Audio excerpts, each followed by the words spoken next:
क्योंकि अब भाजपा को भी लगता है कि जो महागठबंधन जो बिहार में है इसका कोई मुकाबला है ही नहीं, कोई मुकाबला हो ही नहीं सकता है। चाहे प्रधानमंत्री या अमित शाह 365 दिन भी यहाँ रहेंगे तो भी इसका मुकाबला नहीं कर सकते। इस आंकड़ों पर विश्वास नहीं है तो कम से कम उनको प्रधानमंत्री जी से कह करके देश में ही जो है जाति जनगणना करा लेनी चाहिए।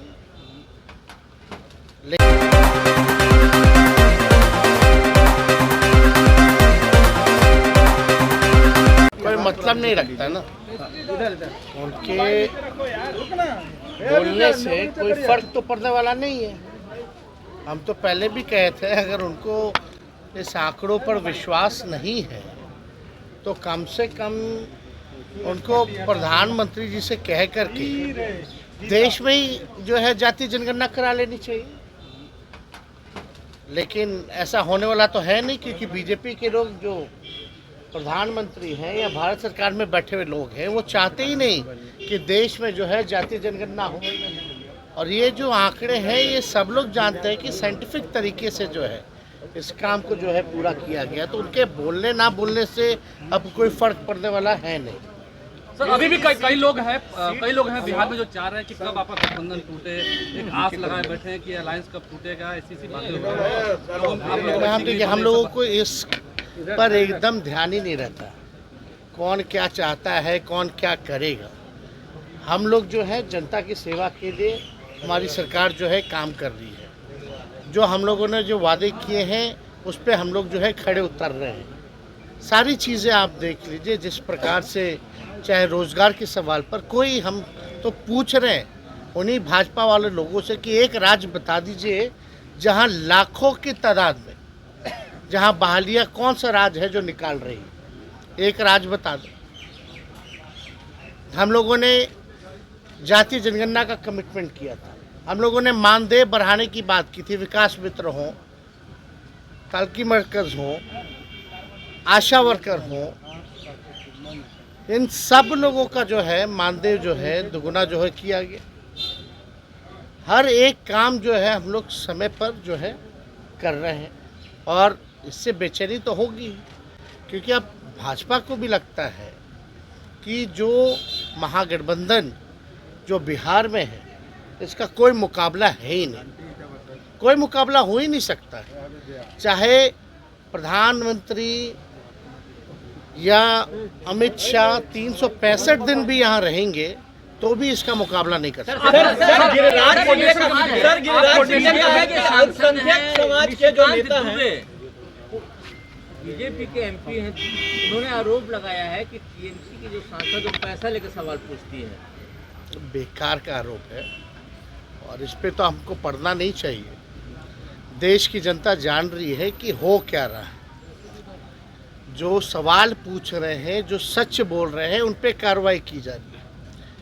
तो एक खास है देश के, जिसकी वजह से बीजेपी पार्टी जो है चलती है, तो उसके बचाव के लिए जो भी भाजपा के सांसद जिनका नाम ले रहे हैं वो क्या क्या करते हैं नहीं करते हैं, हर एक राजनेता, हर एक पॉलिटिशियन जो है उनके बारे में जानता है। तो ये बताने की ज़रूरत नहीं है। वो अपनी डिग्री हो, प्रधानमंत्री जी की डिग्री हो, वो सब लोग जो है सच्चाई तो उस जानते ही हैं, लेकिन उसके अलावा भी उनका क्या काम है एमपी होने के नाते, ये पूरा देश की जनता ही नहीं बल्कि जो पत्रकार हैं, जो बहुत शुरू से ही जो राजनीति को देखते आए हैं, ऑब्जर्व करते आए, उन सबको भी पता है कि क्या हो रहा है। और महुआ मित्रा जो है पढ़ी लिखी महिला है, जिस कॉलेज से पढ़ी है उस कॉलेज में एडमिशन मिलना बहुत मुश्किल होता है, और वहाँ से सबसे बड़े बैंक में उन्होंने काम किया है, एज ए वाइस प्रेसिडेंट भी काम किया है, और ये मामूली बात नहीं है। तो उनकी काबिलियत पे तो हम सवाल उठा ही नहीं सकते। जो लोग ये कर रहे हैं ये तो पार्लियामेंट का जो गुस्सा है वो निकाला जा रहा है। पार्लियामेंट में एक खास लोग के बारे में बात की जा रही है, उनके प्रति सवाल उठाया जा रहा है, तो कार्रवाई हो रही है। तो चरित्र हनन करना, बदनाम करना, तो ये बीजेपी का पुराना से ही जो है मॉडल रहा है। सर आप coordination committee sir, Giriraj Singh कह रहे हैं कि देश में अल्पसंख्यक समाज नहीं होता तो तुष्टीकरण की राजनीति नहीं होती। कोऑर्डिनेशन कमेटी के सदस्य भी हैं इंडिया अलायंस में, ये सीट शेयरिंग वाली बात इंडिया में कब तक हो जाएगी? ये भी कहा जा रहा है कि जैसे आरजेडी के कई ऐसे ताकतवर या दिग्गज उम्मीदवार हैं जिनको निराशा हाथ लग सकती है। अब आप लोगों का देखिए कयास का बाजार भी चालू रहना चाहिए। सारी बातें पहले आ जाएंगी तो आप लोग बाकी दिन क्या न्यूज़ दिखाइए। तो एक बात समझ लीजिए, सीट शेयरिंग जो है बिहार में कहीं कोई कठिनाई नहीं है। अरे जब विधानसभा में 2015 में जब ज़्यादा सीटें थी तब बड़ी आसानी से कर लिया गया। ये तो 40 सीटों की बात है, तो यहाँ कोई दिक्कत होने वाला नहीं है। दिक्कत वहाँ होने वाला है जो लोग कूद कूद करके गए हैं या जिनको ले गया गया है, वहाँ कौन किसको क्या करेगा, पहले आप लोगों को पे तो उस पर जो है बातें करनी चाहिए। सर, गिरिराज सिंह ने कहा है कि अगर देश में अल्पसंख्यक समाज नहीं होता तो तुष्टीकरण की राजनीति महागठबंधन नहीं करती। देखिए उनकी बातों का ना हम लोगों को वैल्यू नहीं देना चाहिए। उनकी बातें जो होती हैं प्रधानमंत्री जी को खुश करने की होती है। अभी तो बातें चल रही है भाजपा में कि 2 टर्म से ज़्यादा किसी को जो है मौका नहीं मिलेगा। तो उसी फेरा में बहुत ऐसे नेता हैं जो चाह रहे कि तीसरी बार भी जो है टिकट मिले। लालू जी की जमानत रद्द कराने के लिए सीबीआई ने मूव किया। सुप्रीम कोर्ट में सुनवाई होनी है। अच्छा, कोई पहली बार है? कितने आरोपी रहे हैं फॉर्डर स्कैम में, लेकिन तब कहीं याद नहीं आया।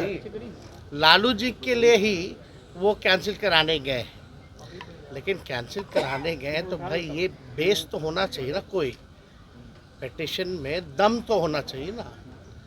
कॉन्करेंट चलता है, सबको पता है।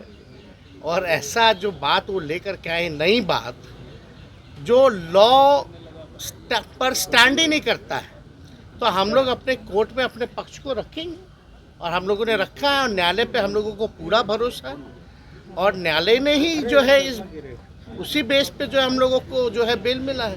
तो इसमें सीबीआई मेरा कैंसिल कराने नहीं गया था क्या?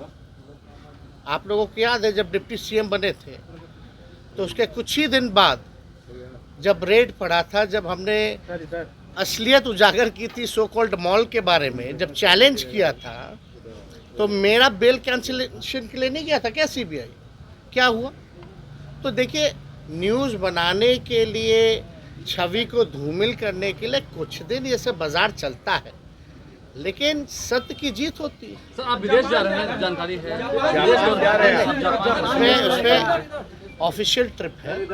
ऑफिशियल ट्रिप में जो है टूरिज्म को लेकर के, क्योंकि बिहार जो है बुद्धिस्ट, जहाँ से आप जान ही रहे महात्मा बुद्ध की धरती है ये, यहाँ से उनको एनलाइटमेंट मिला है। तो इसको लेके पर्यटन को और बढ़ावा देने के लिए हम लोगों का जो है स्टॉल भी वहाँ जो है लगा है। तो लोग आएंगे, देखेंगे, जानेंगे। और टूर ऑपरेटर्स से लेकर के जितने वहाँ के सरकार के लोग होंगे, एम्बेसी के लोग होंगे, उन सब से हम लोगों की बैठक होगी। Thank you.